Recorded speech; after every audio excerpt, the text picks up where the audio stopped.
परमपदात तथागत गौतम बुद्ध म्हणतात, मला शिवीगाळ केली, मला मारले, मला जिंकले, मला लुटले, अशी जे मनात गाठ बांधून ठेवतात त्यांचे वैर शमत नाही. या संदर्भात एक गोष्ट ऐकूया. एका गावात राहणाऱ्या एका तरुणाला जुन्या वाईट आठवणी विसरता येणे आणि एकाच गोष्टीचा वारंवार विचार करत राहणे या सवयीमुळे खूप त्रास होत असे. जर कोणी त्याला काही बोलले किंवा त्याच्यासोबत काही चुकीचे घडले तर तो दिवसभर फक्त त्याच एका घटनेचा विचार करत राहायचा.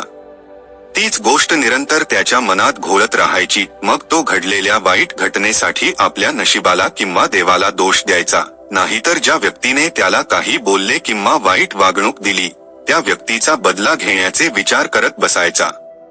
अतिविचार करण्याच्या या सवयीमुळे त्याचे लोकांशी चांगले संबंध राहिले नाहीत आणि त्याला कोणतेही काम नीट करता येईनासे झाले. तो नेहमीच तणावाखाली किंवा मानसिक अस्वस्थतेत असायचा. त्याची ही अवस्था पाहून एका मित्राने त्याला सल्ला दिला की जवळच असलेल्या एका बौद्ध मठात एक झेन गुरु राहतात, तू त्यांच्याकडे जा, ते नक्कीच तुला या मानसिक समस्येवर काहीतरी उपाय सांगतील. तो तरुण त्या झेन गुरूंकडे जातो आणि आपली समस्या त्यांना सांगतो की तो कसा एकाच घटनेचा वारंवार विचार करत राहतो आणि जुन्या वाईट गोष्टी किंवा आठवणी विसरू शकत नाही. मुलाची समस्या ऐकल्यानंतर झेन गुरु तिथून उठले आणि मठाच्या आत गेले. कोणतेही उत्तर न देता त्यांना असे निघून जाताना पाहून मुलाला थोडे विचित्र वाटले, तरीही तो तिथेच बसून राहिला. थोड्या वेळाने त्याने पाहिले की झेन गुरु मातीच्या पेल्यात पाणी भरून त्याच्या दिशेने येत आहे.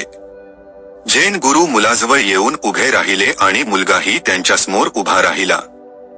झेन गुरूंनी मुलाला विचारले, सांग, या पेल्याचे वजन किती असेल? मुलगा म्हणाला, मी नक्की सांगू शकत नाही, पण या पेल्याचे वजन खूप कमी आहे. आता झेन गुरु गंभीरपणे म्हणाले, माझा प्रश्न असा आहे की जर मी हा पेला काही वेळ असाच धरून ठेवला तर काय होईल? मुलगा म्हणाला, काहीही होणार नाही. झेन गुरूंनी पुन्हा विचारले, जर मी हा पेला तासभर असाच धरून ठेवला तर? मुलगा म्हणाला, तुमचा हात दुखू लागेल.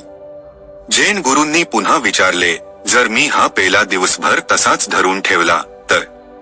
मुलगा गंभीर स्वरात म्हणाला, तुमच्या हाताला खूप वेदना होतील, हात बधीर होऊ शकेल, स्नायू ताणले जातील आणि कदाचित हात निकामीही होऊ शकेल. झेन गुरु म्हणाले, उत्तम, पण या काळात पेल्याचे वजन बदलले का? मुलगा म्हणाला, नाही, वजन वाढले नाही.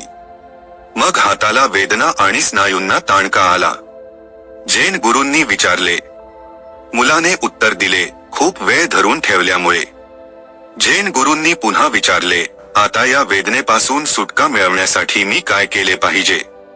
मुलगा म्हणाला, पेला खाली ठेवा. झेन गुरु म्हणाले, अगदी बरोबर, आयुष्यातील समस्याही अशाच असतात.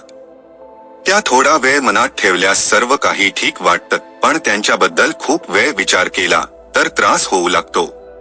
आणि जर त्या खूप काळ मनातच ठेवल्या तर त्या तुम्हाला अस्वस्थ किंवा वेड करू शकतात आणि मग तुम्ही काहीच करू शकणार नाही.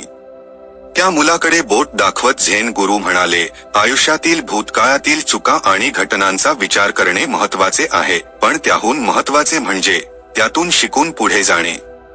जर तुम्ही त्याच गोष्टींना धरून बसलात तर त्या काचेच्या पेल्याप्रमाणेच तुमच्या आयुष्यात वेदना निर्माण करतील.